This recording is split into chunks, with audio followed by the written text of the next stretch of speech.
Ladies and gentlemen, let me take the opportunity to thank the U.S. Commission on International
Hi,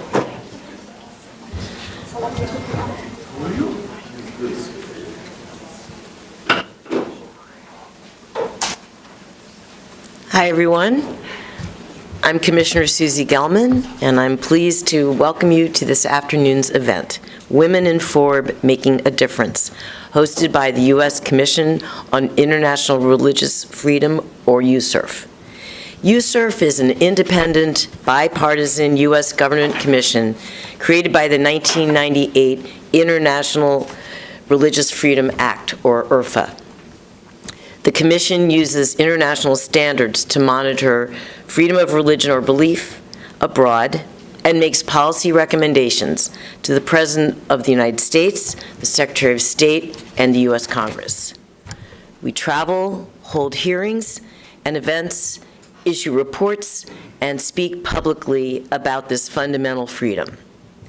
Women face compound persecution and distinctive barriers on account of their religious beliefs or non-beliefs and their gender. Yet, women have also taken actions to challenge persecution and tear down these barriers. Women are not merely victims. They are courageous champions who exhibit creativity, resilience, courage, ingenuity, and wisdom. It is these attributes that we seek to highlight this afternoon.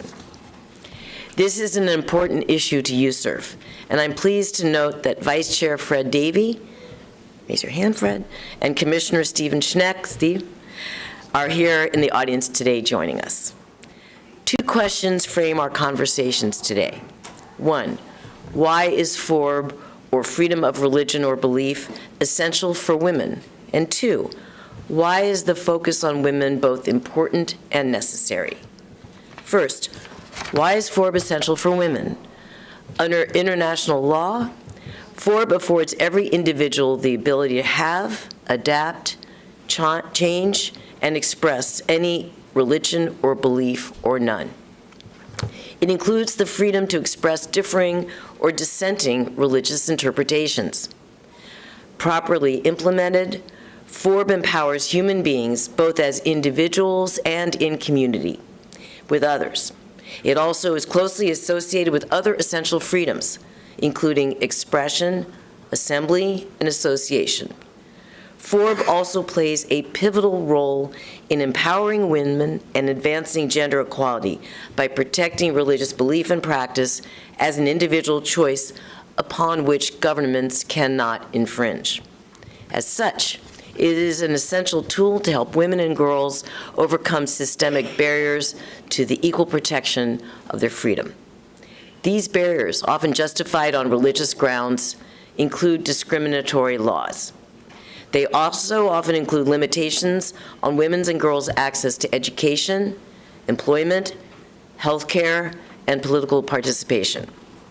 However, as a core human right, FoRB can never legitimately be used to limit other human rights or justify harmful practices.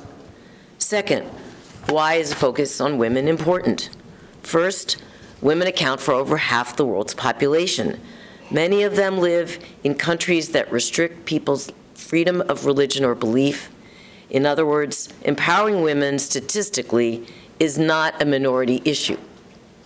Second, governments and societal actors seeking to maintain or acquire power through force understand the influence of women and girls in shaping their communities' past, present, and future.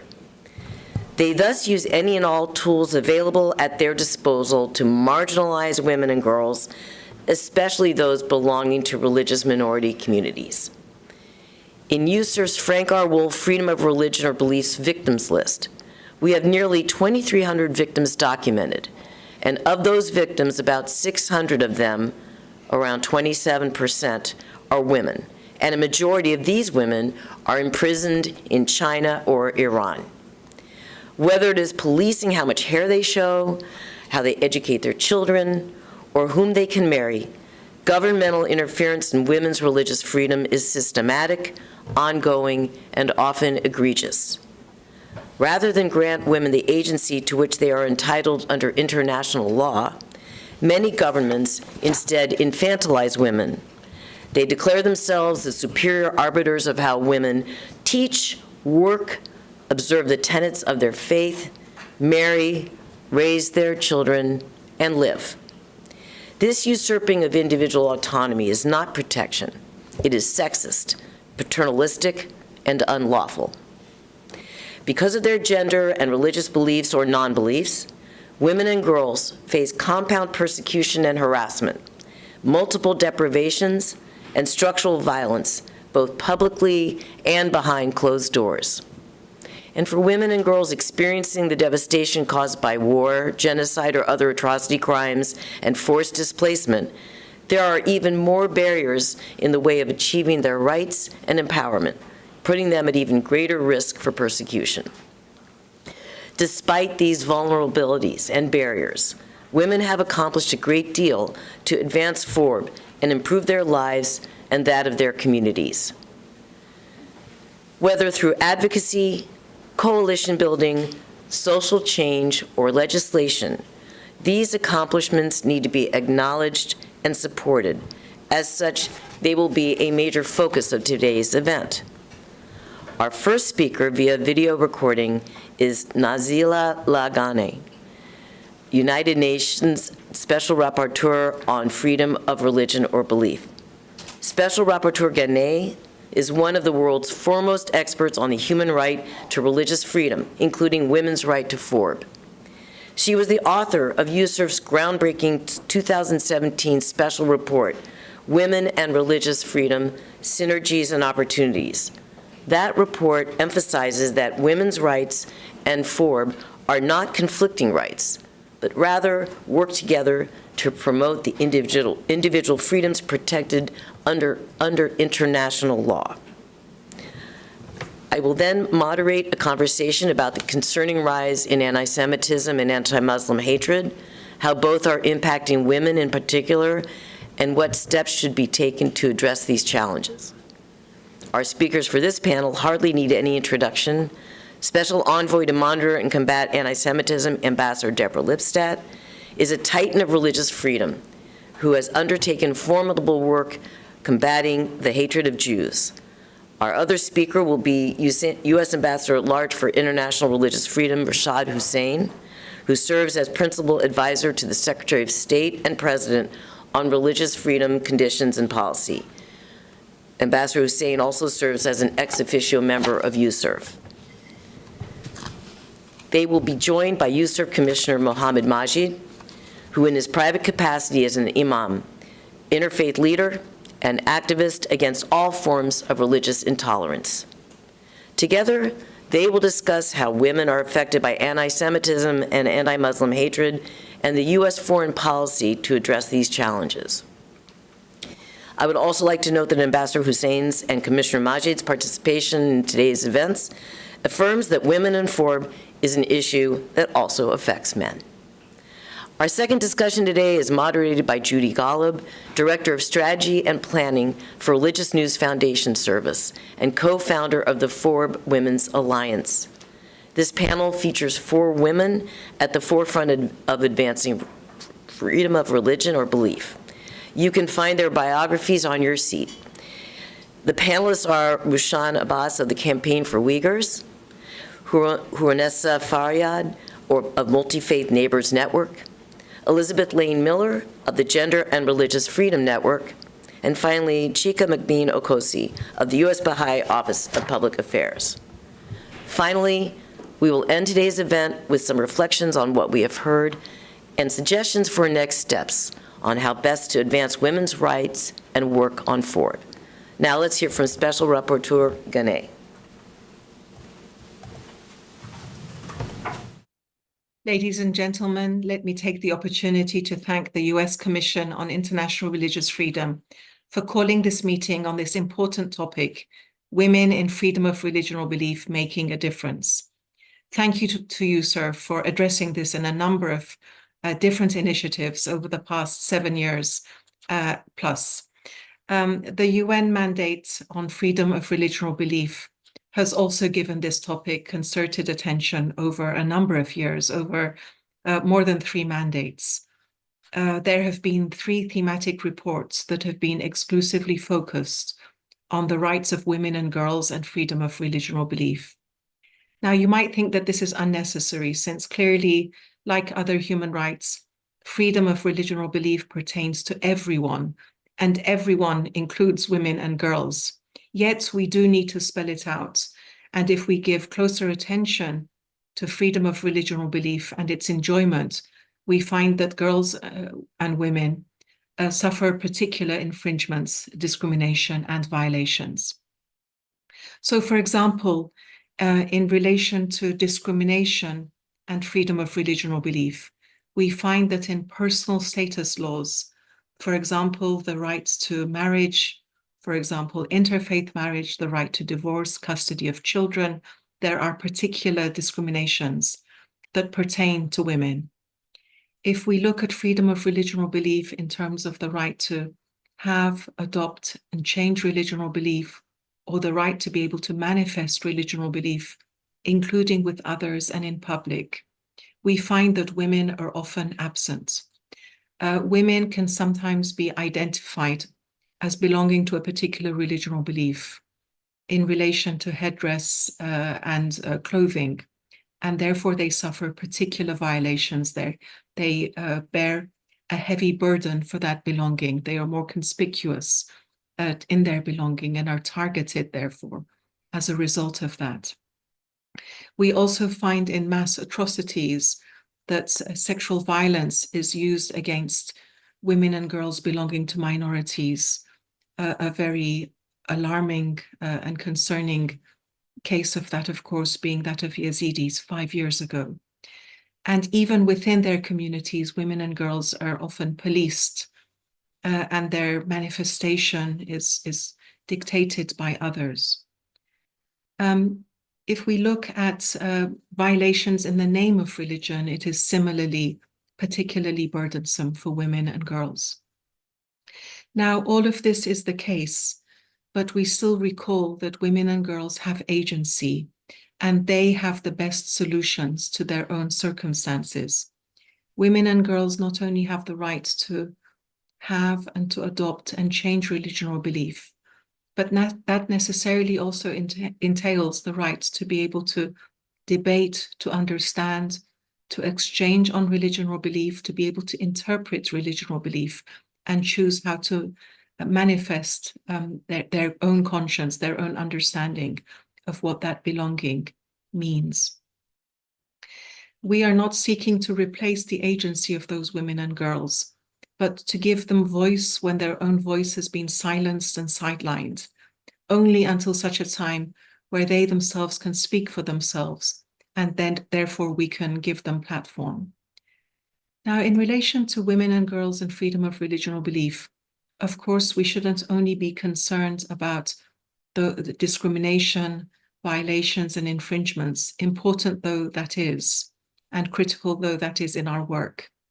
But we should also remember that women and girls show great courage. They are champions of human rights, including of freedom of religion and belief. They are human rights defenders, standing up for the rights of themselves, but also of others. They show great courage and resilience. They are the bridge builders at the community level in many instances. They are the peacemakers.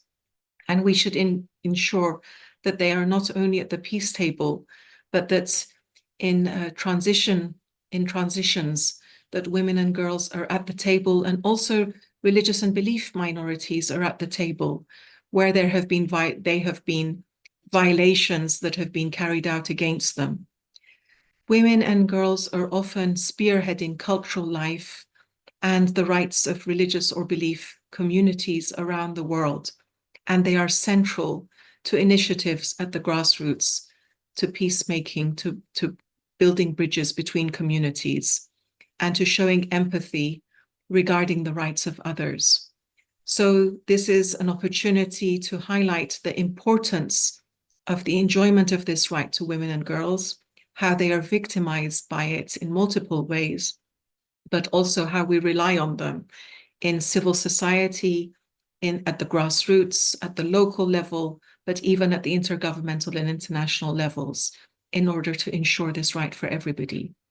I look forward to hearing about the deliberations, and I welcome this opportunity to be able to engage with you, at least online. Thank you very much.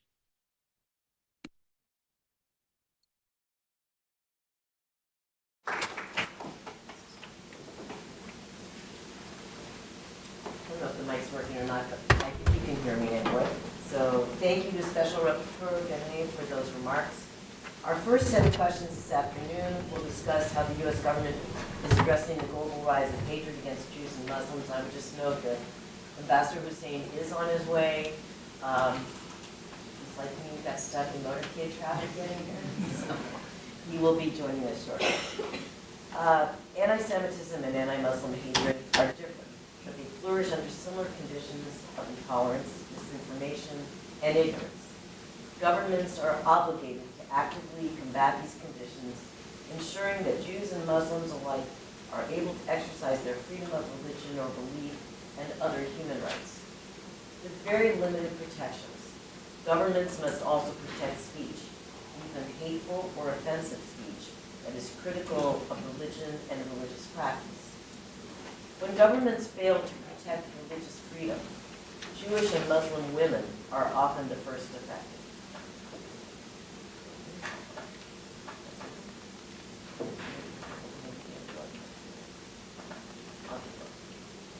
Especially if they wear visible indications of their faith, women can be easy targets for threats, harassment, and even violence. Sexist tropes about Jewish and Muslim women empower those who seek to do harm. Sadly, members of some governments actively advance these false notions of Jewish and Muslim women. And governments continue to limit women's freedom to let their religious beliefs guide the way in which they dress, work, obtain medical care, and structure their families. Among those working to address these challenges, few are more experienced than our two panelists this afternoon. As I mentioned earlier, Ambassador Deborah Lipstadt is the U.S. Special Envoy to monitor and combat anti-Semitism, and a world-renowned expert on anti-Semitism and Holocaust denial. Ambassador Rashad Hussain is the Ambassador at Large for International Religious Freedom and an ex officio member of USCIRF.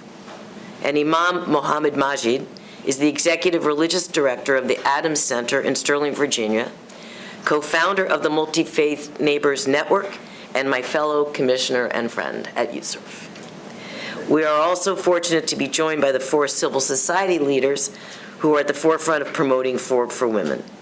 Good afternoon, everyone. So I'd like to start with you, Ambassador Lipstadt. Okay. We've known each other a long time. We're dear friends. And I couldn't think of anyone more qualified than you to be leading the effort to combat global anti-Semitism. It's a tall order. So I'm going to ask you to speak on the unique ways you have seen anti-Semitism and anti-Muslim hatred affect women. For example, which anti-Semitic or anti-Muslim policies or actions tend to disproportionately affect women? What makes Jewish or Muslim women vulnerable to targets for hatred? Vulnerable targets, I'm sorry. I'm a little jet lagged, guys, sorry. How do stereotypes of Muslim or Jewish women shape perceptions of them and their experiences? So I'm going to start with you, and then we'll turn to either Majid or Ambassador Hussain. Okay, I'm going to focus mainly on anti-Semitism because I know my good friend Rashad Hussain, with whom I've traveled. We were in Srebrenica and Sarajevo together this summer, and with whom I meet and discuss and talk often, and you, whom I just had a chance to be together with at an iftar, will speak more about the Muslim women. So let me focus on Jewish women. And first, let me step back from the idea of women and talk about it in as a issue structurally. One of the things that it's become quite obvious to me, certainly in my years of study, but more so in the approximately 2 years that I've been in office, and certainly since the terrible events of October 7th and subsequent events, that in order to really understand anti-Semitism, you've got to take a multi-layered or multi-leveled approach. First and foremost, it is a threat to the welfare of Jews and Jewish communities, and particularly to women in those communities, because they are often the most vulnerable. But on top of that, it's also a threat to democracy. Because the thing that makes anti-Semitism is a prejudice like hatred of Muslims, like misogyny, homophobia, racism. It acts the same way. A Jew does something wrong, that's how Jews are. A Jew does something right, that's one of the good ones. Some of my best friends are, etc., which is hardly a compliment, because it means you're saying, I'm so terrific, some of my best friends are, you fill in the blank, or I'm friendly with the good ones, not with the other ones. But in any case, but anti-Semitism has certain unique characteristics, as do many other prejudices. Here's Ambassador Hussein, come. Don't hang out. Don't be shy. Though I've never known that of you, but just in case. Anti-Semitism as a unique factor, which makes it somewhat different from the other prejudices, and sometimes therefore harder to understand and address, and that is that it is a conspiracy theory. It's a conspiracy theory that argues that Jews control media, government, banks, judiciary, elections, vaccines, whatever you want, you fill in the blank. Anybody who has bought into that conspiracy theory has essentially given up on democracy. They don't believe there's a democratic system operating because there is the Jews who control it. That's one half of the threat to democracy. The other half of the threat, or the corresponding or mirror image of the threat to democracy, and this would go for any hatred, any prejudice, ethnic, religious, etc., is that people who feel threatened often aren't sure that the government will protect them, or government forces, authorities will protect them. I'll give you an example. As some of you, many of you I'm sure know, in October, some groups declared that there would be a day of rage against Jews worldwide in the wake of October 7th. Whether it came from Hamas directly or Hamas's followers, whatever, but the day of rage was quite pronounced.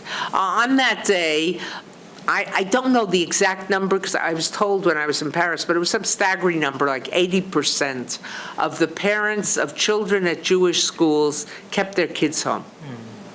Even though the Jewish community said, we have gendarmes, we have security, don't give in to this threat. Parents kept them home. I'm not being the least bit critical. If I had been sending children, it's very nice to sit in this room, having gone through security and make a speech, but it was my kids I was sending to school. You have different calculations.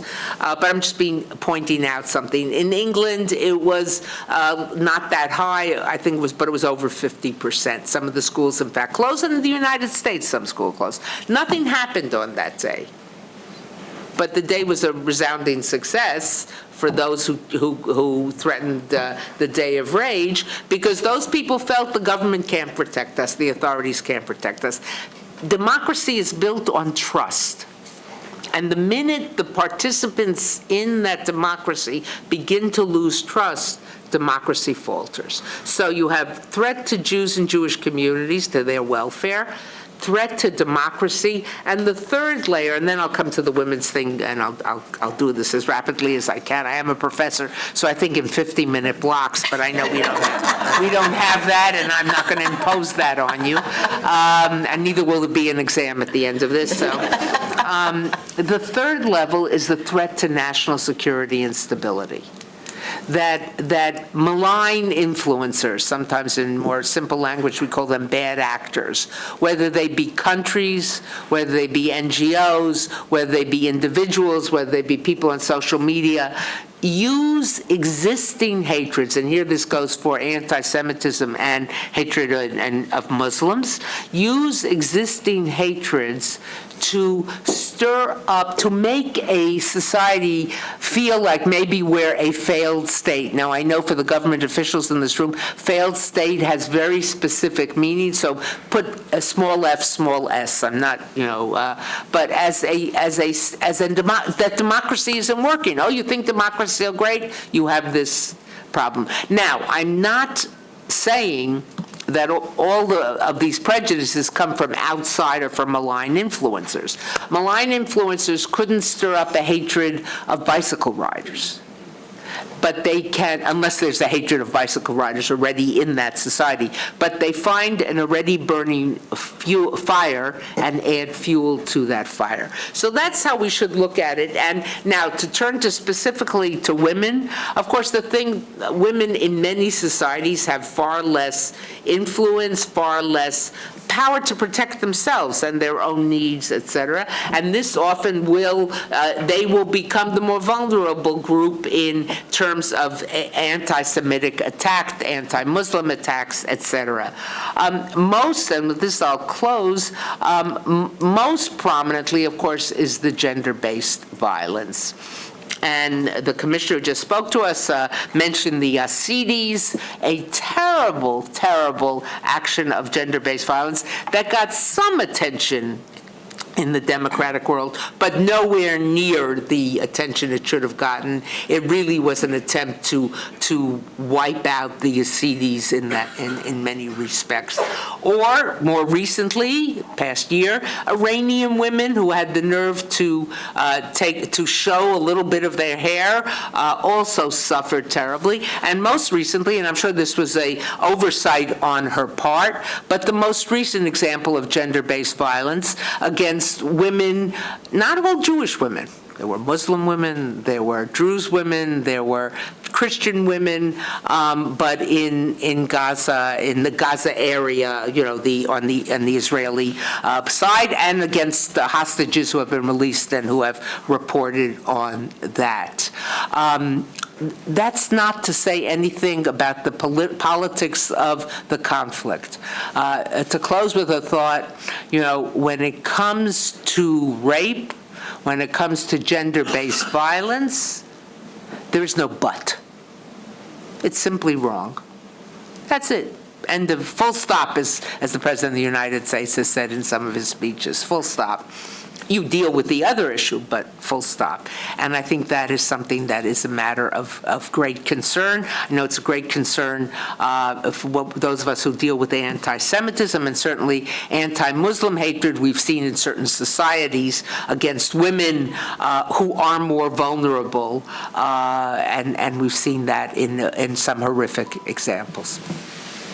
Thank you very much, Ambassador Lipstadt, and welcome, Ambassador Hussein. You have been dutifully introduced, but I'll just... Only good things. I'll repeat the question, so in case that I'm posing, which is, as you know, we're focusing on, in this panel, on how anti-Semitic or anti-Muslim policies or actions tend to disproportionately affect women, and what makes Jewish or Muslim women vulnerable targets for hatred.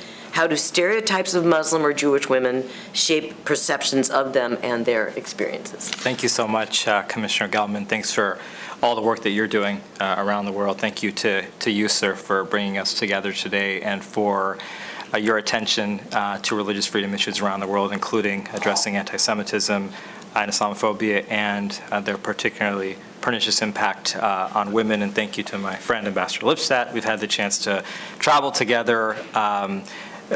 Most recently to Bosnia, where we commemorated the 20th anniversary of the genocide in Srebrenica. We also have visited the Holocaust sites and have done a lot of work together on addressing both anti-Semitism and Islamophobia and other forms of hatred. And I have to say that that work is now more important now than ever, and the moment that we're in calls for increasing our collaboration and for all of us in the room together to come together. We're in a moment now where I think we've often found it safer, so to speak, to retreat to our own places. Literally and figuratively, but that can't be the case. We've got to do even more now than ever. I will very much like to defer to the women on the panel here in addressing Islamophobia and the impacts on Muslim women. We have fabulous scholars here that can speak more directly to that issue. I will say a couple of things just from government perspective and from the perspective of the work that we've been trying to do around the world. and is very much along the lines of what Ambassador Lipstadt mentioned, which is that we already see significant inequity in so many different contexts against women. And so when you add the layer of anti-Semitism or Islamophobia or other forms of discrimination or hatred, you're simply compounding those types of inequities and making the situation much worse, whether that's in peaceful times or in areas of conflict or in times of conflict where we know that women and children often bear an even more significant brunt of the harm, and that's borne out through a lot of the data that we see in recent conflicts and also historically. With regard to women specifically, I mean, one of the most obvious points is that while I may walk into, a restaurant or a sporting event or an airport, people may not be able to immediately guess or recognize me as a Muslim. But for many Muslim women, particularly those who wear the hijab, they are very visibly Muslim. And that can impact them in a number of contexts. First and foremost, we see the impact with regard to discrimination and hate crimes, assaults, and those are borne out by hate crime statistics, which I believe are still underreported within the United States for a number of reasons, but we see that playing out around the world. We see discrimination enhanced in the area of employment, right? If you're a woman and you're wearing hijab, for example, and you go for an interview, you're very, very visibly Muslim. And even if the person that's interviewing you may not have that bias, they may start thinking about, well, what are other people going to say? If there's a woman who's applying to be a waitress, what are the customers going to say when they see a woman? Is that going to impact our business somehow? So it manifests itself in so many direct and indirect ways. It can manifest itself in the housing discrimination context, where you're applying for a place to live, and if it's a woman who's visibly Muslim, then they start thinking, okay, well, there's a family that's going to be with this person, and what type of views do they hold? Are they going to be compatible with the other residents in the complex or the area? So again, just another example of how that type of discrimination can manifest itself even further when women are subject to discrimination. I mean, I can tell you that just in my own experience of, and Imam Majid can speak with, as someone with 5 daughters, has got me outnumbered. I have a son and 3 daughters. But just some of the stories that I personally heard from them, especially since October 7th, in terms of some of the things that they've heard at school. My own wife, who's highly educated, we went to the same law school. We have similar aspects of our background. I mean, she studied abroad as a Rhodes Scholar, yet sometimes when we go to places, whether it's a restaurant or some other venue, there'll be a time still where people are talking to her as if she may not know English, right? And why is that? It's because of her appearance. She wears hijab, and so there are times when people make certain assumptions. And to go to the part of the question, are there certain stereotypes that people have about Muslim women, right? And so when Muslim women engage in society, sometimes the stereotypes compound the manifestation of discrimination. And so it's up to us really as a society, as civil society, working together with government to make sure that we are doing everything that we can to address some of these challenges. That can come in the form of everyday education, the way that we interact as families, the way that we interact as neighbors. These are elements that go far beyond anything that government can do. But certainly as a government, we want to make sure that we're doing our part to lead, that we are sending the right signals, that we are using the bully pulpit of the highest levels of office to call out that type of unacceptable behavior, and to make sure that we're sending the clear message that nobody should be treated differently. Nobody should certainly be discriminated against on the basis of their religious beliefs or the way that they manifest those beliefs. Thank you, Ambassador Hussain. Commissioner Majid, would you like to add a few words? First of all, I'd like to thank you and thank the 2 ambassadors for the remark. I have in my community, I have Hur Nisa here. She's more expert in how our community combating Islamophobia. in the level of legal and cultural aspect of it. I would like just to say that I do have 5 daughters and a wife, and my wife also is a professor at American University, also who wear hijab. Still people ask her, where you from? Say, from America, from California. No, really, you're from? I'm from California, from, where you really from? Like, they don't have to say that she's not from here. Because they don't believe that you can wear hijab and so forth from you born and raised in the United States. My wife happened to be African American. Her parents go back 300 years ago in this country. Therefore, it's an issue. But I'd like just to speak broadly. I traveled the world also. There's 2 components that impact women, religious freedom. One of them cultural, one of them the law.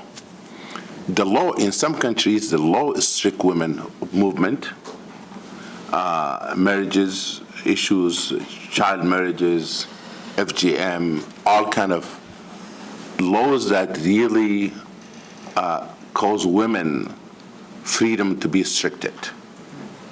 And sometimes they use religion to justify that. And some of it, sometimes the law is good, but the culture is not good. The culture is still reinforce discrimination, stereotyping of women that they cannot be in leadership, they cannot play a role, effective role in society. And therefore, there's 2 fronts that we have to address. One of them educational, and one of them legal. And in the issue of Islamophobia, in France, for example, the law does not allow Muslim women to wear scarves in public government places. And the discrimination against women is so obvious in Europe. You're talking about here, they might not have a job. They will not have a job in government if they wear a scarf. They will not have that chance. And also, I understand that apply in other religious minority in Europe. But the challenge address it in both aspects of it. One is have religious leaders, civil society have a strong stance for women's rights in society, and to create a narrative of social norms where you don't tolerate discrimination against women because of religious belief and faith. And the other thing, to push for the changing of the laws. Same thing, by the way, as a Muslim leader, clergy, I tell you that Islam does not allow imposing hijab on women. You cannot do that. That also, again, is their freedom of religion. Okay? To wear hijab, not to wear hijab. Islam does not allow imposing religion on people. It said no compulsion religion. Therefore, I just want to, so that I'm a clergy, there's a risk always as a clergy to speak because they give a sermon. I just want to conclude by saying the leadership of these women in this panel is what they make the world a better world, honestly, because we need more of leadership, women leadership, to change the narrative and the stereotype and misunderstanding. In Sudan, women led the revolution, but unfortunately now women being raped in this war now. The same women who led this movement now are not being targeted. Therefore, it shows the resilience, but so the vulnerability also in society. I will stop here. Thank you, Commissioner Masjid. I would like to turn to our other panelists to see if anyone would like to add anything.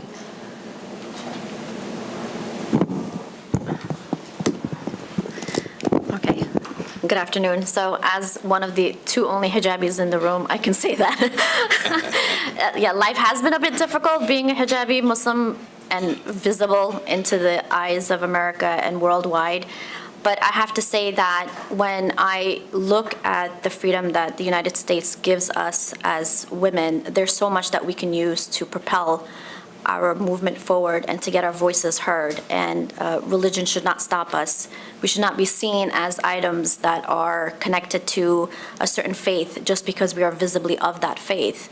For instance, when I walk into an airplane, I could feel the tension the minute I get into that business class area, even though I'm going into the back of the plane, and I start speaking English loud because I know that will deflate the tension on the airplane. It's unfortunate that I have to do that, but it makes me feel a bit safer. I never sit in the back of the plane, and I do that on purpose because if something were to happen to me, no one would be there in the back to see it happen. And I have to take these precautions. I've had my children who used to wear hijab being taunted on the streets. My daughter was with me once in Queens, New York City. That's where I grew up, although I live here now. And a guy passed by, and he himself was an immigrant as well, and he passed by and he called her Osama. And she stopped and she looked at me and she said, "Did he just call me Osama or Obama?"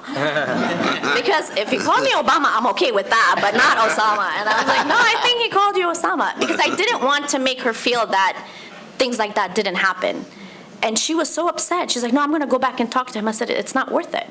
Because he's not coming from that angle for you to have a conversation with. But you have to be really confident within yourself to be able to stand up and have conversations with people and talk about who you are and what it is you stand for.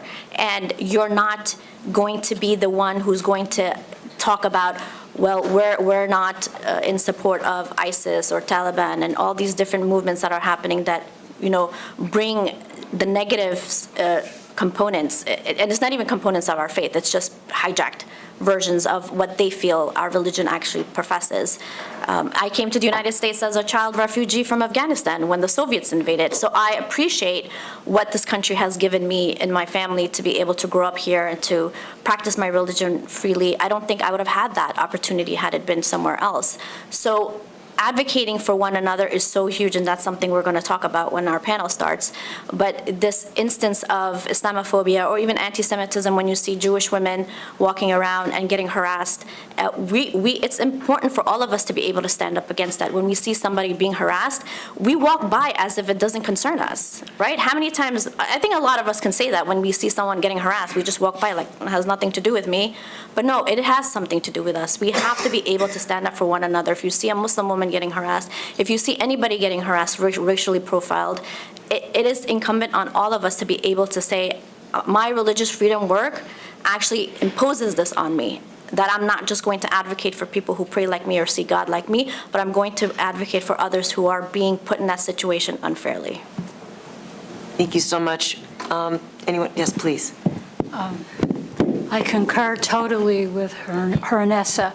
I also wanted to talk about the power of the conspiracy theory that Jews control everything and the shape-shifting that happens with anti-Semitism and the otherness that sometimes it's made me feel both in the United States and when I lived abroad, and how important it is that all of us work together against whatever anti-Semitism, anti-Muslim hatred, or whatever other hatred there is out there, because there's a lot of other hatreds out there as well.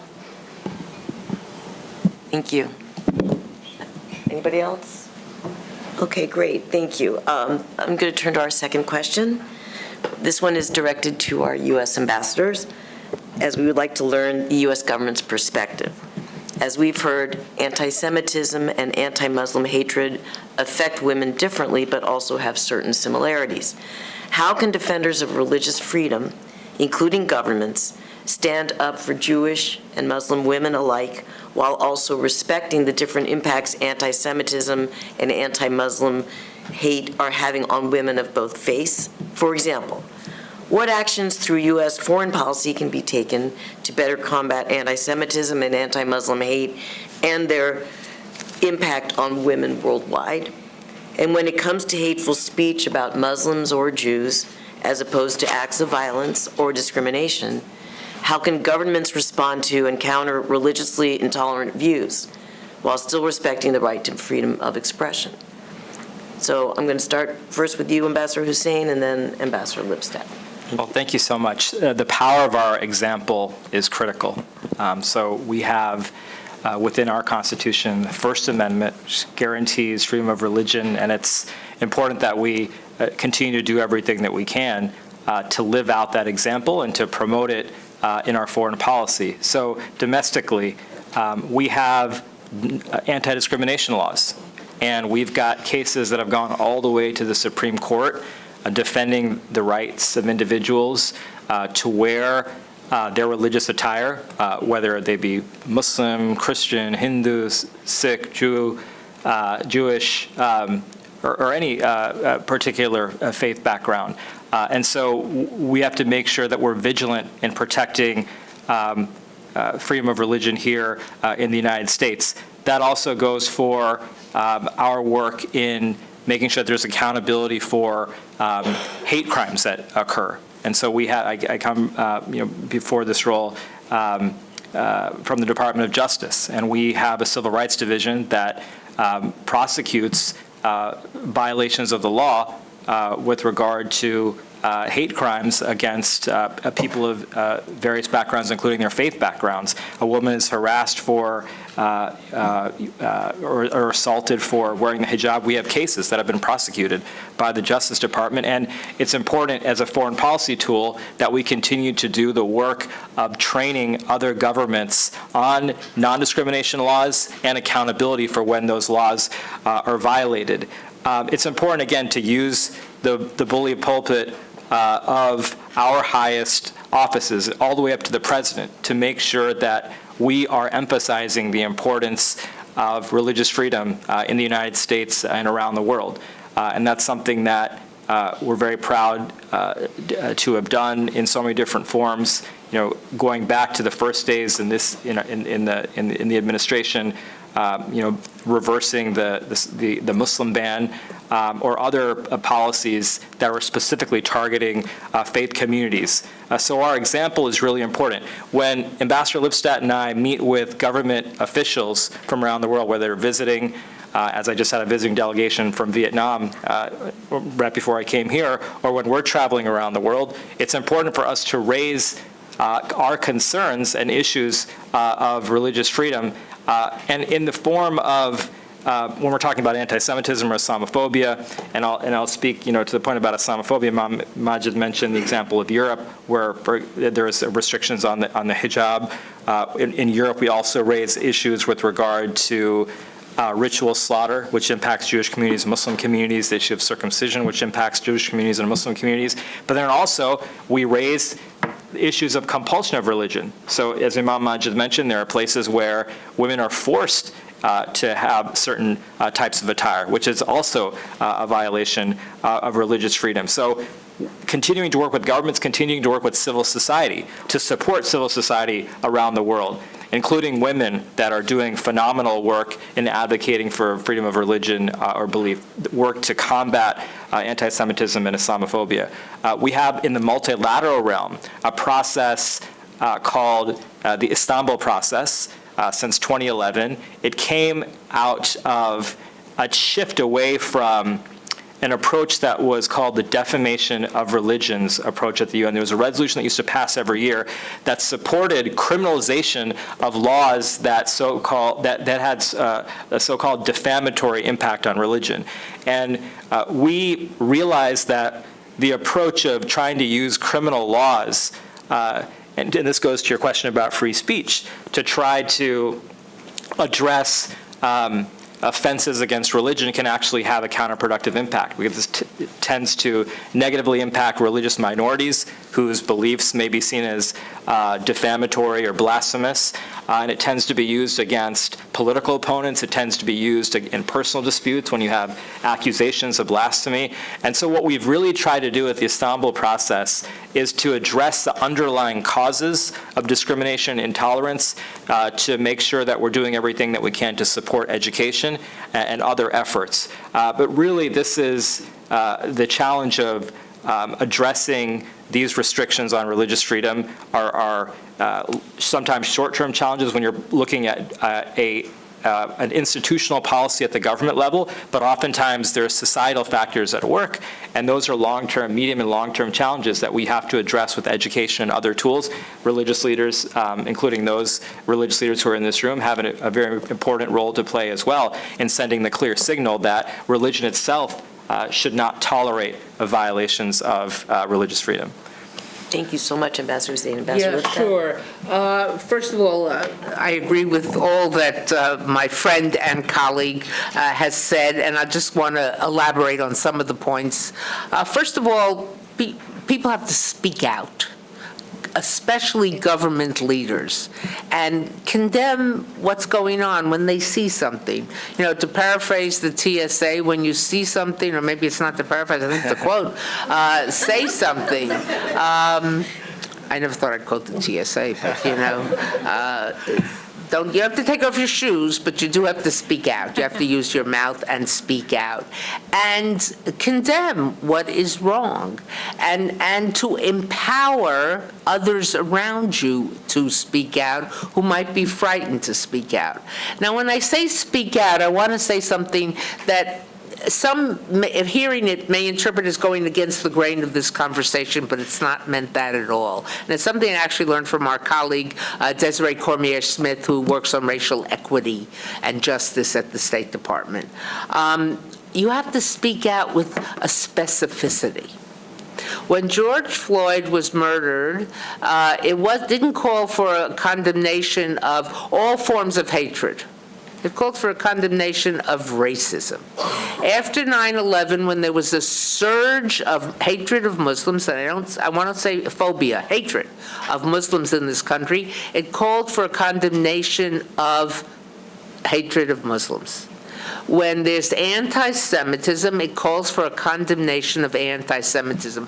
Then you can step back and say how do that you can't fight hate in silos. That was our point going with Desiree to Sarajevo, which had been the home of Jews living together peacefully, Jews, Muslims, Christians, Orthodox Christians living for hundreds of years, and then going to Srebrenica to commemorate the massacre. And it was an idea that came from me to my colleagues. And then earlier that year, Rashad accompanied the second gentleman and me, and we went together to Auschwitz to be there on Holocaust Remembrance Day. You can't fight hatred in silos, but you can't all throw it into a pot and say, let's sing Kumbaya.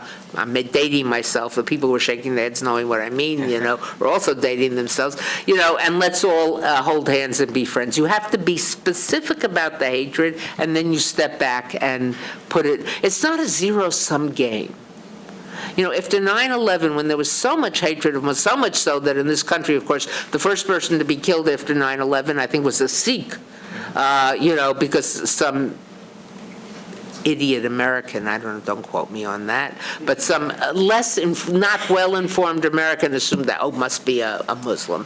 I mean, it just this compounds the awfulness. I'm not saying if it was a Muslim, it wouldn't have been less bad, but it compounds the awfulness of that action. But that was a time to speak out about that. There are times for each, you know, to paraphrase Ecclesiastes, there's a time for each kind of hatred to be condemned, and sometimes I get afraid that we throw it all together because we think it's a zero-sum game. If I'm talking about racism, I'm not talking about Islamophobia. If I'm talking about Islamophobia, I'm not talking about anti-Semitism.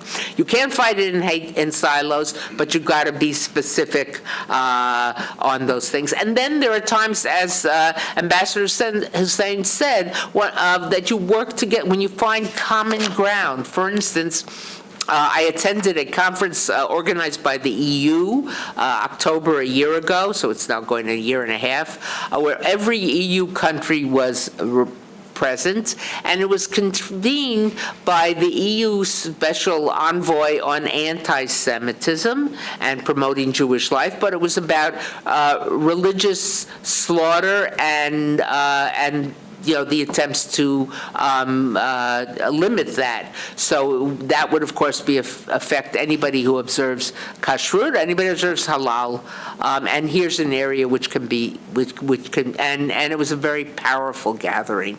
And a number of the religious leaders, rabbis, imams who were there, said they had been come to the EU before to talk on this topic, but always against an effort to restrict the freedom to practice religious slaughter, but it's not ritual slaughter. It's not a ritual. It's religious slaughter.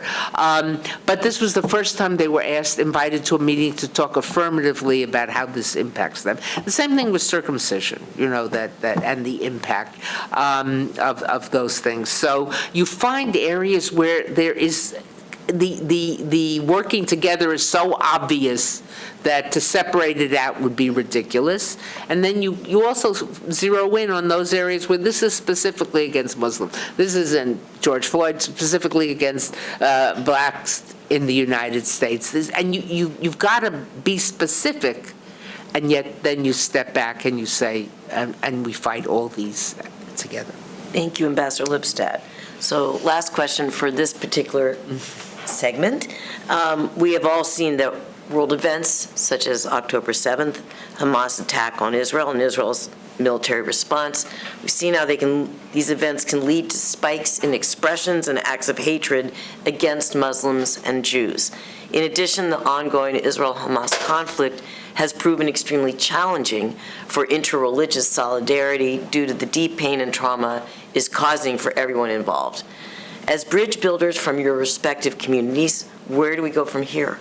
And how can we center women in efforts to reduce religious hatred and increase interreligious solidarity without dismissing or downplaying the traumatic effects of the current conflict? So I'm going to start, Ambassador Lipstadt, with you, and then hear from Ambassador Hussein and anyone else on the panel who would like to weigh in. These have been very difficult months. But it's easy to have interreligious dialogue and cooperation when everything is good. Oh, let's get together for a Seder. Let's get together for iftar. It's easy. It's fun. It's nice. It's when the rubber hits the road, when the things get tough, the tough have to get going. And so it's very nice, to come together and celebrate when everything is good or not bad. Let's put it that way. But now more than ever. And one hopes that women who are good at dialogue, I'm not going to make it all, all women are, no, that's not the case. But one hopes that women who are good at dialogue and who can share, here talking about shared indignities, shared discrimination, can maybe find that bridge building mechanism or place where the two with the various hatreds coincide. So I can't give you an easy answer. I can't give you a do it this way. But if you really care about it, now more than ever. Thank you. Ambassador Hussein. Well, first and foremost, our hearts have to be big enough to recognize the pain of all people and the oppression of all people, atrocities against all people. That, of course, includes the horrific atrocities of October 7th, including against women. It includes the unbearable loss of over 30,000 Palestinians, two-thirds of whom are women and children. And it includes nearly a million or more people that are at the risk of starvation as we speak in this moment during Ramadan. And so our hearts have to be big enough to recognize that all of those things can be true and that we all have a role to play in working together to address all of these aspects of the world that shouldn't be the way they are. I was recently in New Zealand for the 5th anniversary, the commemoration of the Christchurch attacks on March 15th. March 15th, incidentally, is the birthday of my firstborn, my son, my oldest child, and so it's a day of mixed emotions because it's also the day of one of the most horrific attacks we've seen at places of worship in the world, and of course it was a difficult day. But what was so encouraging about it is hearing the stories from the community and the families of those who lost loved ones, hearing them recall that the attacks took place on a Friday, and just a week after, you had 20,000 New Zealanders from all faith backgrounds come together at the park across the street from the mosque for Friday prayers, and many women in New Zealand wore hijab in solidarity with that community there. Even in that difficult time, as Ambassador Lipstadt has said, it's got to be during the difficult times. That's when we really need to come together the most. And too oftentimes, our politics have become zero-sum. The work of our organizations has become zero-sum, but the truth is not zero-sum. The truth is that there are people that are being oppressed, people that are being killed on the basis of their religious affiliation and how they worship, or whether they worship or they choose not to worship.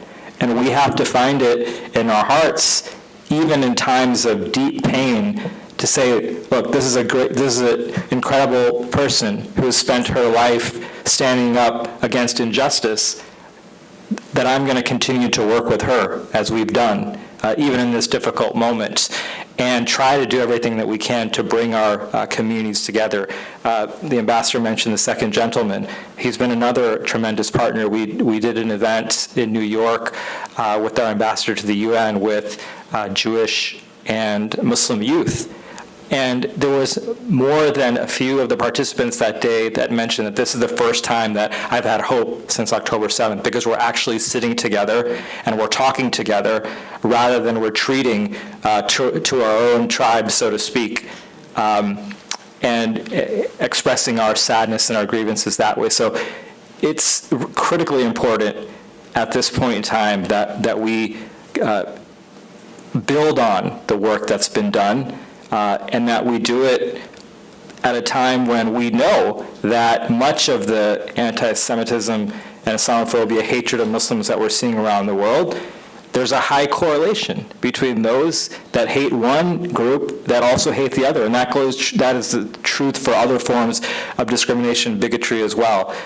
So really honored to be here with all of the leaders on this panel, and those that are doing this work around the world. So thank you to all of you, and thank you to USCIRF for hosting us.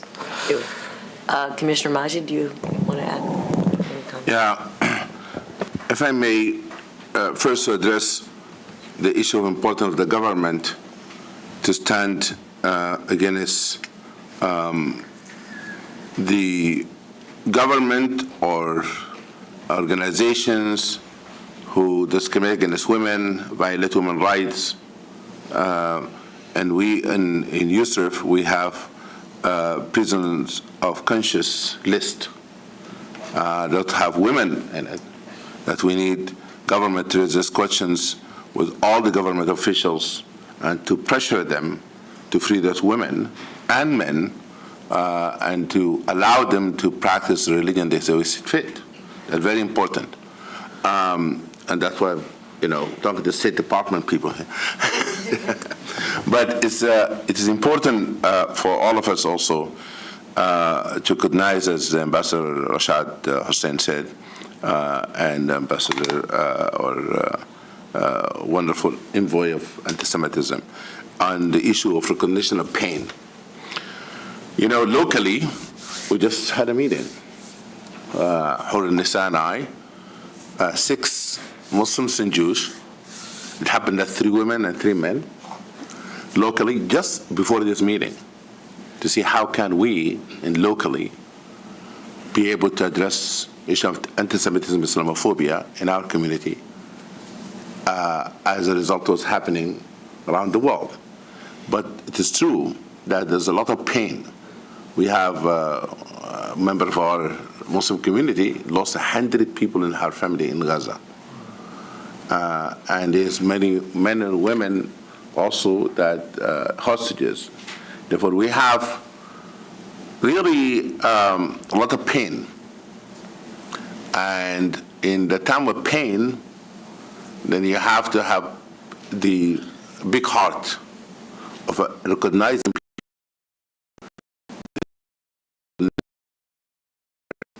to say to the person, I have empathy, I try to put myself in your shoes, to see through that lenses of pain. And in my community, we have a branch in the synagogue. And we addressed this issue, Rabbi and myself spoke to our congregation. But But it's very important that to also to recognize what's happening in our schools, the bullying of children.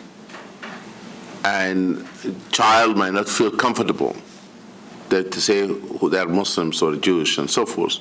Very difficult time. But the adult had to set the model. He have to set the model. If we don't do that, the political rhetoric, the discourse and so forth has to be of compassion, of care, so that those children don't feel being isolated, feel not out of place. Very important. That's my sermon in the mountain. Anybody else on the panel would like to add? Please. Hi, good afternoon. I'm a member of the Baha'i faith, and one of the aims of the Baha'i faith is to establish universal peace in the world. And we also believe that in all aspects of society, justice must reign, especially in political circles. And as an attorney, there's academic knowledge, there's scientific knowledge, but one thing we don't tap into a lot is knowledge that comes from our religious traditions. And I think if we utilize that knowledge, we know about love and cooperation and integrity and forgiveness, and utilizing those principles to create conversations and develop a better society, especially for our children, we could see movements. In regards to the Baha'i community itself, there are scriptures that speak to the importance of women in building justice and peace within the world. I'm going to quote a Baha'i quote. I'm going to quote it, but it basically said that the most important aspect of ensuring universal peace and international arbitration is the inclusion of women.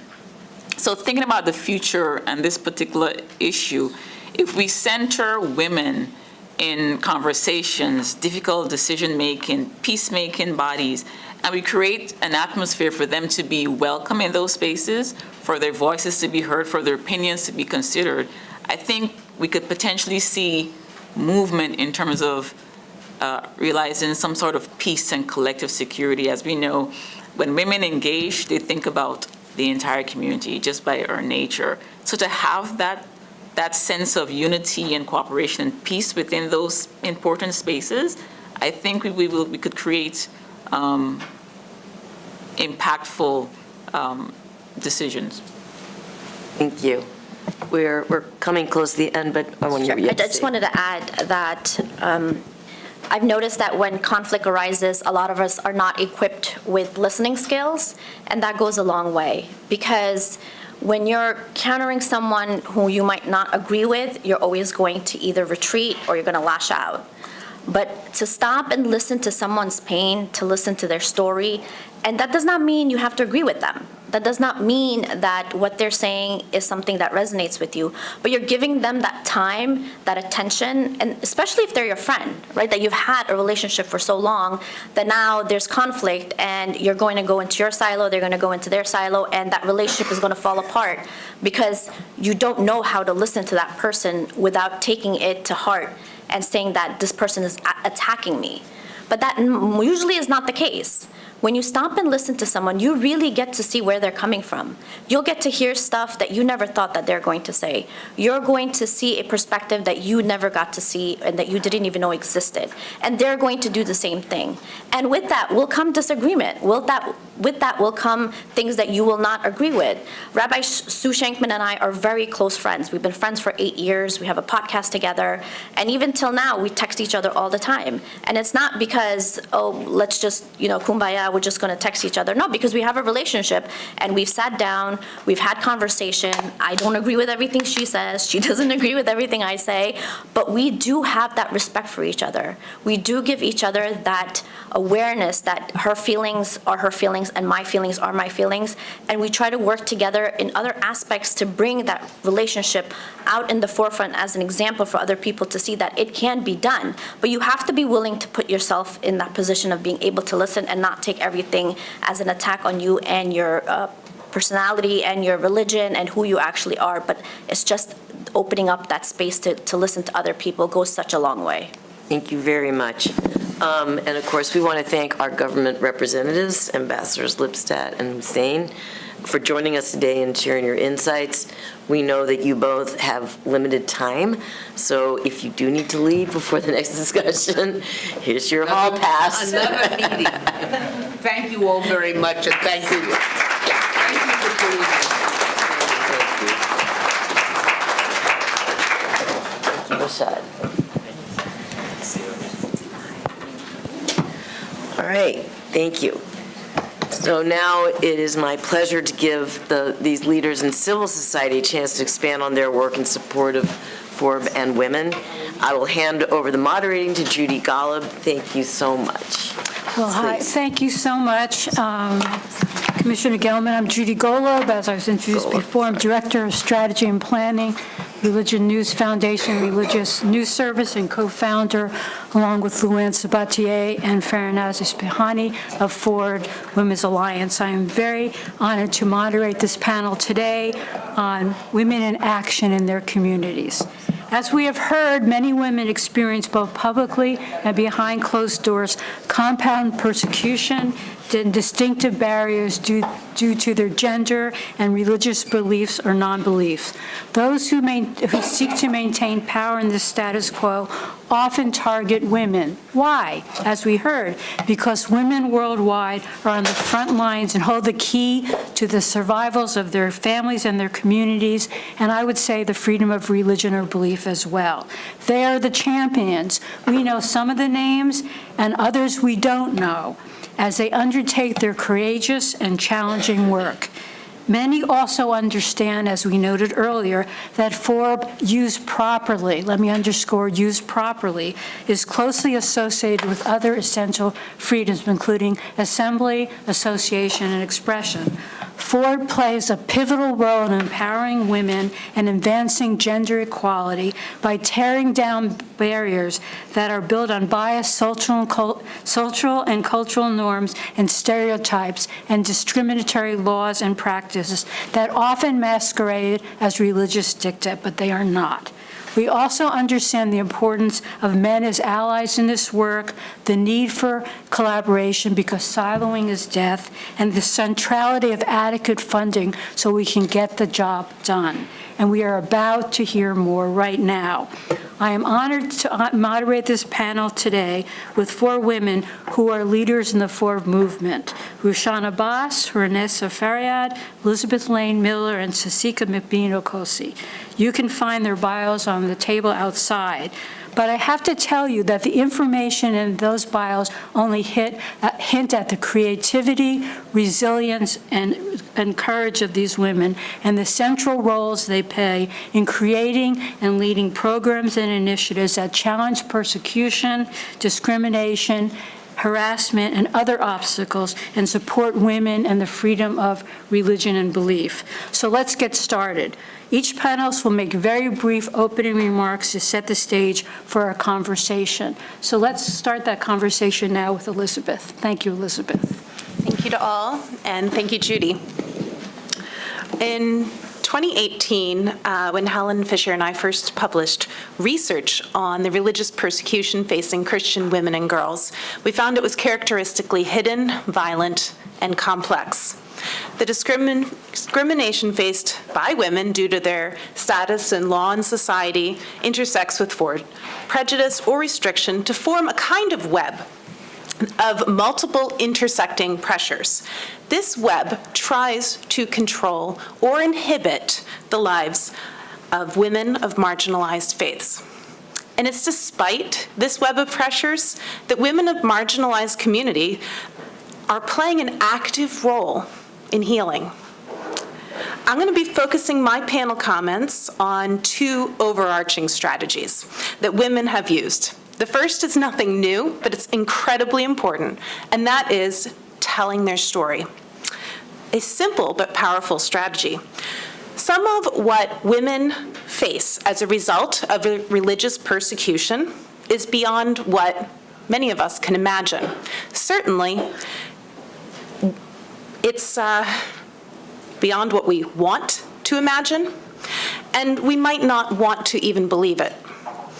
It's strategic for women to tell their story for the simple reason that it begins to cut through our denial. But of course, the most vulnerable women are the ones whose stories we have not yet heard. I'm biased as a researcher, but I do believe we can empower marginalized women with research. Each story is incredibly important for us to understand and to hear. But so also is moving our understanding from the anecdotal to naming patterns of religious persecution and understanding the specifics. We as researchers need to work with local populations to develop even better methodologies, which allow us to hear as many women's voices as possible.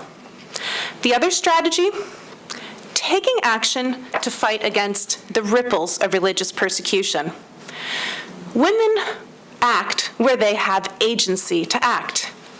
And very often, this is in addressing the ripples of that religious persecution. Let me illustrate it just briefly.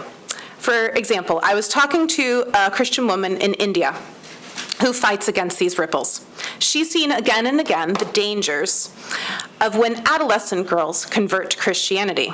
They may face any of the kind of primary impacts of religious persecution, which include house arrest, forced marriage, or other forms of physical and psychological violence. But then they're banished from their homes and villages, and this leaves them in an extremely vulnerable state. The secondary impacts at this point can be dire. Too often, our Indian friend learns that these vulnerable girls have been picked up by human traffickers and sold into slavery. This lawyer fights the secondary impacts with rescue, where possible, education, and other legal efforts. Empowering women like her, therefore, has to account for the complex aspects of religious persecution, including social or family dynamics that often result in these ripples of persecution. We must be willing to support efforts that address these linked dynamics and not just siloed dynamics, as we've already heard. Last year, I got to participate in a joint multi-faith survey with FoRB Women's Alliance, and we found that exclusion from power structures, additionally, is marginalizing, undermining, understudying, and under-resourcing the efforts of these women to address FoRB violations, and is therefore inhibiting their capacity to act.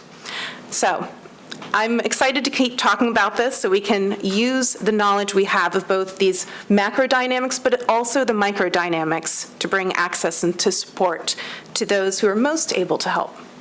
Thank you. Thank you, Elizabeth. Rushan, your opening remarks? Thank you, Judith, and thank you, USCIRF, and everyone here. It's both great privilege and a burden for me to speak about the plight of the Uyghurs. The CCP's atrocities in my homeland represent the most complex and modern form of genocide. The CCP controls Uyghur women's bodies in order to secure their borders and suppress the birth rate of the Uyghur people. Identities erased, mosques demolished, thousands handed long-term prison sentences, tortured and killed, all for being ethnically Uyghur and practicing Islam. Uyghur women are depicted as mere baby-making machines, while the CCP insisted on liberating them through forced sterilization, forced abortions, and forced marriages to Han Chinese people. Beijing has made it illegal to pray, fast, wear hijab, or even have and teach the Quran. Countless Uyghur women are being locked up for decade-long sentences for just practicing their faith. Chinese male cadres are deployed to Uyghur households under the government orders. Uyghur women live under 24/7 surveillance, and they are subject to sexual abuse inside of their own homes. Can you imagine your own home becoming a prison? And if an Uyghur woman dares to resist any of these barbaric practices, she is labeled as an extremist sent to re-education, and disappears into detention. Wanting to practice one's religion is not extremism. It is a basic human right. Depriving women's ability to bear children is not progressive. It is an infringement of their rights. Being an Uyghur woman is not a crime. It is a survival right of the Uyghurs. The pursuit of women's rights requires courage and commitment. These atrocities will not end with my people. We cannot selectively defend rights based on the perpetrator. If we bow to the Chinese Communist Party's economic and diplomatic pressure and fail to advocate for Uyghurs today, we betray our values, paving the path for widespread of oppression and the injustice. Thank you, Rushan. Tazika, your opening remarks? Thank you. Listening to Elizabeth and Rashan, I'm so inspired to be here today and contribute to this very important conversation. I'll be speaking in regards to the persecution of Baha'i women in Iran, not just their persecution, but their resilience and their strength that I've been privileged to see over the past 5 years working in this particular field of work. Over the last 45 years, members of the Baha'i community in Iran have suffered this form of egregious, systematic, persistent form of persecution, and Baha'i women currently face the brunt of that persecution. Currently, there are about 70 Baha'is currently incarcerated, and 2/3 of those incarcerated are women. And so women are arbitrarily arrested and imprisoned. Over the last 2 years, we've seen increase in raids, increase in Baha'i women being denied access to higher education, increase in the length of prison sentences that are assigned to Baha'i women. We've seen the targeting of Baha'i, the youth of the Baha'i community in Iran. Women in their early 20s and 30s being sentenced to these egregious prison sentences just because of being a Baha'i, choosing to believe in the principles of the Baha'i faith. I would say over the last year, for example, over last year in October 2023, there were 10 Baha'i women who were arrested in Isfahan. Then later down in that month, towards the end of October 2023, there were about 15 Baha'i women who were sentenced to a collective 83 years in prison. And that's just because you choose to be a Baha'i in that particular country. And then a year prior, December 11, 2022, that date is standing out to me because 2 prominent Baha'i women, Marvash Sebat and Fariba Kalmabadi, they were sentenced to a second 10-year prison sentence. And that's also just because they're Baha'is. And in the ruling, it says that, participation in Baha'i activities. So if they're forced to live out that second 10-year sentence, they would each be serving 20 years each in prison just for being members of the Baha'i faith. We've also seen over the last year or so, women who have children being targeted, and that's an especially egregious form of persecution because as women are arrested and imprisoned, their young children suffer as well. I happen to have 2 young boys, so it touches me when I read stories. For example, in March 2023, there were 24 female prisoners who were moved to Avon prison under very harsh conditions, inadequate medical attention, frequent interrogation, but also there is an added note of restricted family contact. And so these women are not able to have that connection with their young kids in that very formative age. And when I read these cases, Baha'is are persecuted at every aspect of their lives, from birth to the grave and even beyond. I just want to give 2 more examples, and I'll save it for later. I want to just recall this story of Mistress Shadi Shahidzadeh. She's a mother from Tehran. And over the past year, we've been seeing attacks on Baha'i cemeteries. Recently, there were 30 graves that was bulldozed And prior to that, there were Baha'i families who were being buried without notice to their families and so forth. And this particular woman, Mrs. Shahid Sadeh, she inquired about the burial practice of her mother. And because of that inquiry, she was given a 5-year prison sentence. And she has a 5-year-old child. And so the fact that she'll be away from her child for 5 years by simply inquiring. And it sounds crazy to us, but that's the reality of Baha'i women living in Iran. And one other incident, I recall, there was an incident in 2018. Mrs. Shamsi Azamian, she passed away in Iran, and she was buried in a Baha'i cemetery. And on October 28, 2018, there was an order from the prosecutor's office to exhume her body for whatever reason. And then a couple of days later, the police was calling her family saying that her body was found on the side of the road. So you're being targeted, you're not being able to go to school, you're being separated from your family, you can't pray, you can't do anything, and then even in death, you mourn. As you mourn your family, you still have to mourn the abuse on their bodies. And I'll speak to what we're doing in the next question. Thank you. Vanessa, your opening remark? Thank you so much. So for me, my faith plays an integral part of the work that I do.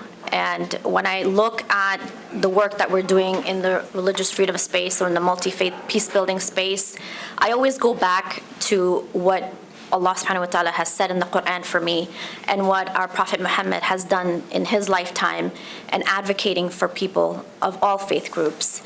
Many scholars will say that the Charter of Medina is the oldest written form of religious freedom document that exists. And if you read the Charter of Medina, you will see that religious freedom was a huge part of life in Medina, especially those who weren't Muslim in Medina. Mostly they were Jewish people living there, but they were protected. Their rights were protected. They had the freedom to practice their religion, and they were protected under the law that the Prophet Muhammad, peace be upon him, had set. So this has taught me that as a Muslim, I have to advocate for other people. I have to advocate for the Baha'is. I have to advocate for Christian minorities in Muslim majority countries. I have to advocate for Uyghurs. It's part of my job. And that's something I hope that we can all learn, to not just advocate for people who see God the way we do. We become very fragmented, right? I'm only going to advocate for Christians and that's it, no one else. No, that's not religious freedom in my book, right? That's very selfish in my book. And so we have to open that up. We have to think outside of the box and look at people who are really being persecuted across the globe and say no, because I'm, as a human being, have to advocate for those people. It's in human nature to be able to say that what's happening to those people is wrong, even if the person persecuting them is somebody from my faith. I have to be able to call that out. The other thing is I hear a lot of people having transactional relationships when it comes to religious freedom work. Like, I had someone come and tell me, well, Hernessa, I see that your passion is to advocate for religious minorities in Muslim majority countries. So because you do that, I'm going to advocate for Muslims here in the United States. And I was like, well, that's weird. Like, I don't want a transactional relationship with you, because the minute one of us drops the ball, the whole thing is done, right? How are we going to keep that up? It's not sustainable. There has to be a higher cause as to what propels us to advocate for other people. And so for me, is regardless of whether I have a relationship with a Christian or not, I am going to advocate for them because I answer to a higher being, right? It's like the Hebrew National commercial here. So all of that is imperative for us to be able to have grounding insight and context to our religion that really propels us to do this work at a higher level, rather than just do for me and I do for you, and when you don't do for me, I won't do for you. Absolutely not. That's not sustainable. It's not going to get us anywhere. And the third is grassroots work that really shows impact in the communities that we're working in. If our religious freedom work is just talking, coming on stage, saying, I'm doing this, I'm doing that, this is what the survey says, this is what the research says, and we're not really doing anything to impact things on the ground, regardless of whether it's here in the United States or overseas, then our religious freedom work is really not doing anything besides just gathering people in a room and talking. And with that is finding things within your community that needs to get done. working with other people, working with people with other faith groups, looking at issues that are affecting marginalized women. You know, women are transformational, right? We are transformative. We think outside the box. We're multitaskers, and we can do so many different things. It's so sad to see men not tap into that, right? Like we're here, and we're half the society. We're the ones who are raising your children. We're the ones who are teaching in schools mostly. We're the ones who are having this higher level of relationships. Women are better at relationships than men. And with that comes a responsibility that we have with each other to be able to take that out into the world and actually make an impact that we can see through Matrix, like we did this project together and here's the impact it had on affecting, you know, women who are domestic violence victims, women who are living on the street as homeless, you know, men who are being affected as domestic violence victims as well. So all of that comes into play when you're able to think about all these different things from a perspective that it's not just about me. Thank you. Thank you. I'm now going to ask each of you a question, and the time is running, so I'd like a brief response. First to Sika. Grassroots movements are often vital to social change. What are some innovative ways, both inside and outside of Iran, that Iranian women, religious and secular alike, and others can work together to advance religious freedom for all? Thank you. What I've seen over the last year is a campaign called the Our Story is One campaign that was started by the Baha'i International Community on July 18th last year. I guess the key is to be safe, right? To be creative and also to be inclusive, right? Because one, the Our Story of One campaign commemorates the execution of 10 Baha'i women back in 1983 when they were hung one after the other in attempts for the other to recant their faith, but none of them recanted their faith. They all stood firm. They were executed, but their memories and what they stood for continues to inspire a lot of people. And the Our Stories One campaign invites artists, politicians, everybody to commemorate these women and to stand in solidarity with the general women's movement in Iran. Because what these women stood for back in 1983 was the right to, the freedom to pray to God and to express their freedom in the way that they seem fit, and they stood their ground. And similarly, the women in Iran today are standing their ground. And I think the idea of Our Story is One is that we all share similar burdens. We all are pursuing the same rights, the respect and dignity as women, and to support each other in many ways. And what we've seen is that there are Muslim women, Christian women, academics, everybody is a part of this campaign, writing stories, creating music, and it's so beautiful to watch. The fact that we see the instances of persecution, but people generally are standing firm and supporting women. And it's still continuing today. It ends in this June. You're all welcome to tweet and write statements and music in support of this campaign. And again, it was safe, it's inclusive, and it's very creative. Thank you. Hernessa, you've talked a little bit about this, but tell us more about how does your multi-faith work support FoRB, and what have you learned from this work? So I'm actually quite privileged to work with Pastor Bob Roberts and Imam Majid and Rabbi Saperstein as Director of Outreach at Multi-Faith Neighbors Network. And I come up with crazy ideas and they just look at me like, you want to do what? But they listen. They give me the opportunity to express what I feel needs to be talked about, or a project that we need to look into, or something that's missing in the work that we're doing. So when I came on, the work that we do deals with clerics, and majority of the time in all the three faith groups that you look, whether it's Christianity, Islam, or Judaism, the clerics are usually all men. And so I did say, well, where are the women? And why are there always men talking? And we need to bring women in.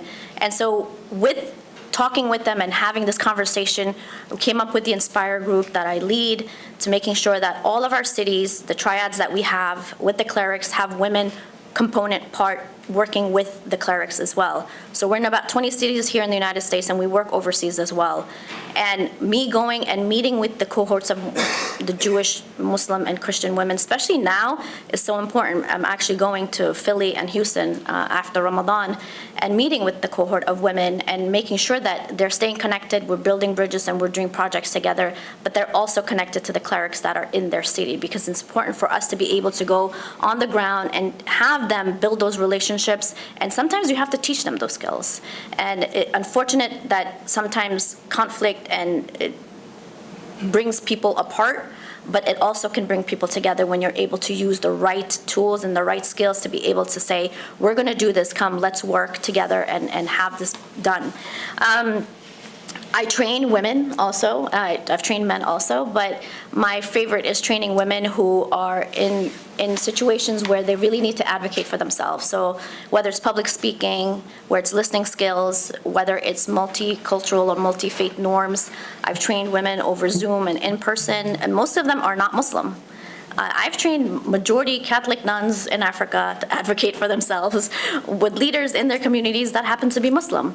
And so again, I'm trying to work in a field and do the work through what my faith teaches me, right? And making sure I'm giving women, I don't care what faith you believe in or whether you believe in God or you don't, the tools that they need in order for them to go advocate for themselves. They're not going to be giving big speeches, but they're going to learn the skills to be able to stand up for themselves and say, I think you're doing this wrong. You know, we're not of the same faith, but I'm going to be able to tell you what you need to do in order to fix that.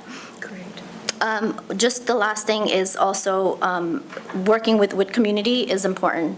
We need to be able to, again, work at the level where we're seeing what's going on in the trenches, in people who actually need our help. And there are a lot of people who need our help. And we can do it. As people of faith, I think we have the power to be able to shift things, move things, but we need to be able to come together and work in that field, knowing that we're trying to impact something that's greater than who we are. Thank you. Rashawn, it's been noted that women's rights in FoRB, unfortunately, are largely siloed from each other. How can the larger movement for women's rights create space and dialogue for Uyghur women to ensure that their plight receives the attention and empathy it deserves? Thank you. That's a very important question, as we have been crying out loud for years, trying to get attention from the international community and especially people who are supposed to defend the women's rights and the feminists and all these famous celebrities, talk show hosts, Hollywood, NBA, the people who are so vocal against any kind of social injustice, rightfully. But where are they when Uyghur women are facing every atrocity that's being named in United Nations Geneva Convention in the description of crimes of genocide and crimes against humanity? We need platforms. As Elizabeth mentioned, storytelling is very important. All of us, we have stories. We have our family members in detention. As many of you know, I am today doing my advocacy at the cost of my own sister's freedom. My freedom of speech, my First Amendment right in the United States as an American citizen, cost my own sister's freedom. September 2018, she was taken after my first public speech, participating on a panel like that in a Hudson Institute. She's a retired medical doctor. And then since her detention, I quit my full-time job and I became a full-time activist and doubling down and tripling down my efforts. We need help amplifying those stories, amplifying the Uyghur women's voice. In the United Nations High Commissioner's report in 2022 in the Human Rights Council specifically described the atrocities against the Uyghur women. Do we hear the Uyghur issue being paid attention at the UN? No. The UN Secretary General Antonio Guterres never even mentioned the Uyghur once. All these last several years that we are facing this full-fledged active genocide, we never heard of him trying to say anything to criticize the Chinese government. So we need the voices of other activists, other interfaith groups. You don't need to be an Uyghur or activist or somebody who's defending international religious freedom. All you need to be is a human. The genocide and everything that Uyghur women are facing today, it's not going to be go down to history as who's being neutral and who's not paying attention. This is the time to be on the right side of the history. And this is a fight between right and wrong and good and evil. It's not just that the Uyghurs' future is at stake anymore. The freedom and the democracy of the entire world is at stake. If people don't do anything because of the economic benefits they are receiving from China, and they are not speaking out in the United States, in the Western democratic countries, what does that mean? So what happened to that freedom of speech? What happened to the human dignity? The conscience of the world is being tested. And we are mostly failing that test. The Uyghurs in the United States, they are being the victims of the transnational repression. But you all have the voice. You all have your different platforms, organizations. So please try to speak out. And not so much of the Uyghurs' future, but for the free world that we are leaving behind for our children and our grandchildren. Because if we don't speak out now, then the only voice will be left to speak is one of regret. Thank you, Rushan. Elizabeth, what are the most important secondary impacts of the religious persecution of women which both governments and faith communities should be aware of? What actions should be taken given this persecution? Thanks, Judy. Well, three things I would immediately highlight. One is the vulnerability that comes with her loss of stability and security. The second would be her felt loss of dignity, both her own feelings in her own eyes and within potentially her religious community or her greater community. And third would be damage to the next generation. Christian women are trying to do things, and it's not just sometimes for their own community, but multi-faith, and this is incredibly important to fight that vulnerability from loss of stability and security. Livelihood training plays an important role, not just in addressing poverty, inequality, and social exclusion, but promoting values of tolerance, cooperation, and mutual respect. These can be incredibly important. But we've heard about the importance of using the religious community's traditional knowledge, whether it be the Baha'i or any community.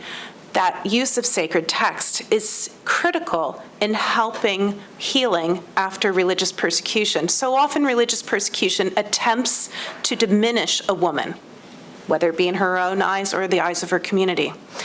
And use of sacred text can be critical to affirm her dignity.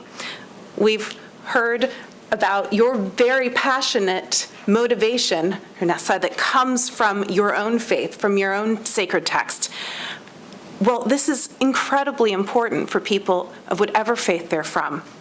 Governments really need to be working with local faith leaders and not shy away from supporting the use of sacred text to support marginalized women. And I think we'd see a lot of work really expand in that secondary impact. And the third thing we heard really well from Tashika, highlighting about the effect on children, especially in the situation in Iran with the Baha'i community. It is just so easy for that cycle of vulnerability to continue to the next generation. So making sure that efforts to address infringements of freedom of religion or belief also look at the impact on the next generation are hugely important. Whether it be Uyghurs or other communities, genocide does not just happen through immediate death, but social disintegration following attacks, which are trying to destroy the fabric of a community. Thank you. I have a quick question I want to ask all of you for a very brief response. What strategies and initiatives are effective for empowering women to become leaders and change maker in diaspora communities? So let's start with Rushan. It is extremely important to empower the Uyghur women, any women activists, because they lead the society, and they are the main component of the family, especially for the Uyghur community right now facing both conventional and the cultural genocide. The Uyghur women are extremely important to raise their children with the Uyghur language, with the cultural backgrounds, and they advocate for Uyghur people to be the voices for those millions of voiceless people back home. So our organization, Campaign for Uyghurs, we offer advocacy training workshops for the Uyghur women in diaspora. And through this, actually, in the last 4 or 5 years, we are seeing some Uyghur women leaders are emerging in the Uyghur community in diaspora. We have Uyghur leaders, we have Uyghur women leaders leading the organizations and the cause. So that's being very effective. And we need actually more of the recognizing and the giving more platforms and the speaking opportunities and interviews for them to amplify their voice even more effectively. Thank you. Sasika, do you have something to add here? Yeah, I was thinking that in terms of ensuring that there's lines of communication be open between the ones on the ground and individuals and organizations with prominent platforms, so that those stories can be told to a large audience, and to ensure that just the fact that their stories are legitimized and heard, that's something that we see is very helpful to have that line of communication open. Elizabeth, anything to add? Well, the diaspora can so often be a refugee in a country that's also hostile to their faith. And so I think it's really important in these situations for government or aid services to be staffed by people of multiple faiths, reflecting the completeness of the diaspora there. Vanessa, anything to add here? I think the women just did a great job explaining what is needed. And to add to that, I would just say that communication is key to be able to allow women to speak on behalf of what issues they feel is important. We don't all sometimes say that one issue is important to all of us. It could be very different based on where you're coming from and what your background is. But opening up that space for women to be able to speak and actually giving women leadership positions is key too. That goes a long way, and not always having just men speak on issues, but also bringing the women into light who are experts in their own field. But sometimes I've noticed that we have to nudge our way through, and I'm tiny, so I'm always looking up oh my God, no one's talking to me. But it's again, being aware of your surrounding, being aware of your room, and making sure that you're able to see that there are women in this field that can actually do the work, and you need to bring them on. Great. To end our conversation, I've challenged each panelist. I'll give you 30 seconds to let the audience know what you want to leave them with. Let's start with her and Essa. Okay, is We got 30 seconds. This is the ending? Yeah. Is it this one? Okay. 30 seconds. What you want to end with? What I want to end with, okay, I was waiting for the other questions.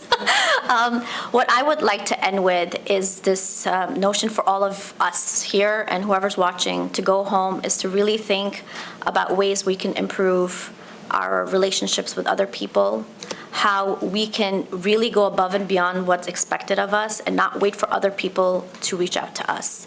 To really lend that hand, to reach out to our neighbors, to reach out to people from other faith groups, to go into their places of worship, learn about them, ask them what their community is going through, and build relationships with the women in that community. You'd be amazed as to how many similarities we have with each other, and those are great, and we can celebrate the differences as well. But it's always about reaching out and making sure you're staying connected to those women. Tasika. I guess what I want to say is that just for us to think that the status of women in society determines the success of that society. And also for us to start thinking about tools, new tools we can use to advocate for victims of religious persecution.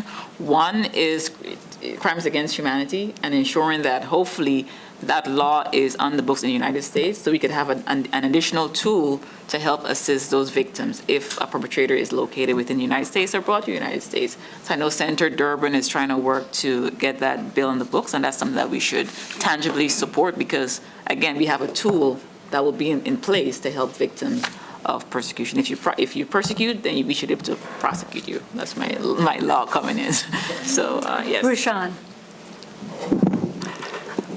I already said a couple times, and I'm just going to emphasize again, what China is doing is not something the other side of the ocean and far away. What we need to recognize is the Chinese government is calling Islam or any religion as a mental disease, and they are trying to rewrite the world order the way that they are treating today the Uyghurs, Hong Kongers, and Tibetans, and Southern Mongolians.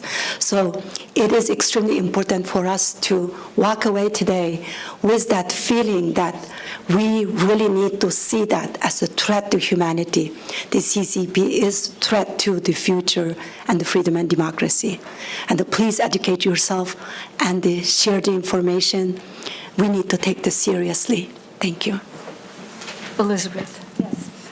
Well, I'd leave you with just the reminder that religious persecution of women and girls has to do with that multiplicity of pressures and a lot of linked dynamics. And so we need to support them in ways that account for these linked dynamics. Marginalized women working on peace building have pioneered some pretty creative and incredible strategies. So thank you to all who are championing them. So thank you. There's so much we've learned from the insights and stories you shared with us. Please join me in thanking the panelists.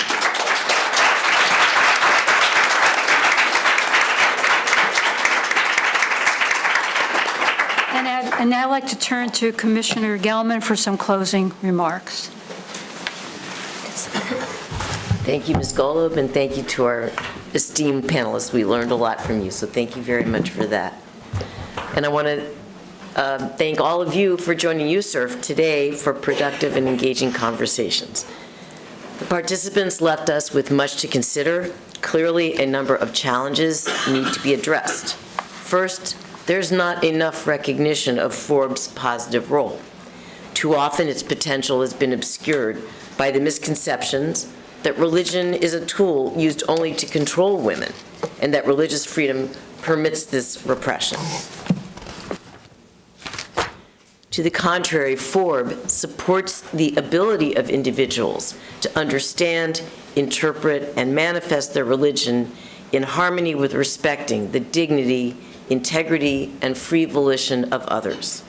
It also expands the space for preventing harmful practices against women by creating networks for support and advocacy. Second, the lack of relationships between people working in FoRB and other sectors, such as women's rights, has led to siloed and isolated networks. Yet, FoRB and women's rights are not contradictory.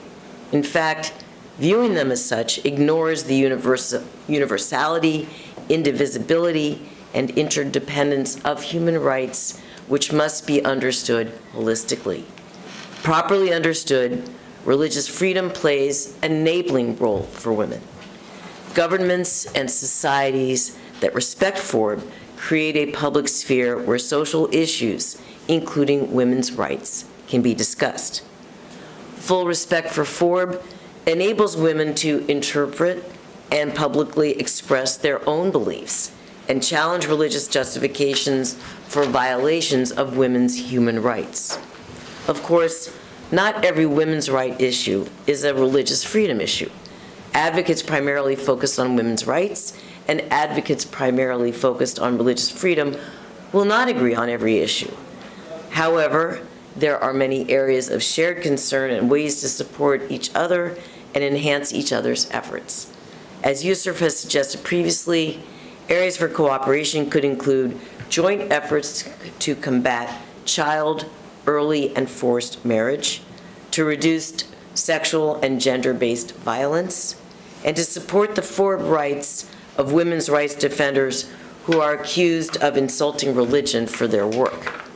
Third, there needs to be more recognition of what women, despite compound vulnerabilities and barriers, have accomplished in this area. Today, we've heard from women who've made a real difference. Women must not be excluded from power structures, must fully participate in analyzing problems, and must have the authority to propose and implement solutions. Simply put, women must be at the table and included in the conversations. This is especially true for women from communities facing war, atrocity crimes, or forced displacement. Today's speakers have also given us a roadmap for how to do this important work. We've heard how important it is to creatively and courageously challenge norms, policies, and practices that stand in the way of women achieving their freedom of religion or belief and related rights. USCIRF remains committed to this work, and elevating FoRB as a norm and a practice.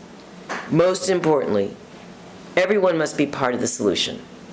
Women must be adequately resourced and given legal guarantees at the local, national, and international levels. Men, such as Ambassador Hussein and Commissioner Majid, as we have seen today, are needed allies in this effort. Individuals and organizations working to advance women's right to FoRB must collaborate with those working to advance other human rights for women. Working together on a common issue allows people from different sectors or with different beliefs to get to know each other and understand each other's perspectives. Such collaborations help us to not only more authentically promote religious freedom, but also better identify points of unity for our advocacy. Finally, today's discussion suggests ways that the United States government can better support both women's right to FoRB and women's work on FoRB. For example, U.S. government officials, both in Washington and abroad, should meet with and hear from women and girls who are experiencing FoRB violations, as well as those working to promote women's and girls' right to FoRB. The U.S. government should enhance its documentation about how FoRB issues affect women and girls in its public reporting and engagement. It should also increase funding for programs to support religious freedom for women and girls, including training for female FoRB activists.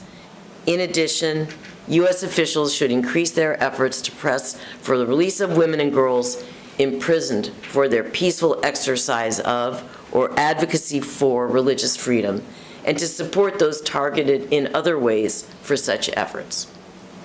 We have learned much today, and we know there is much to do. Let us do it together. Thank you, and have a good rest of your day.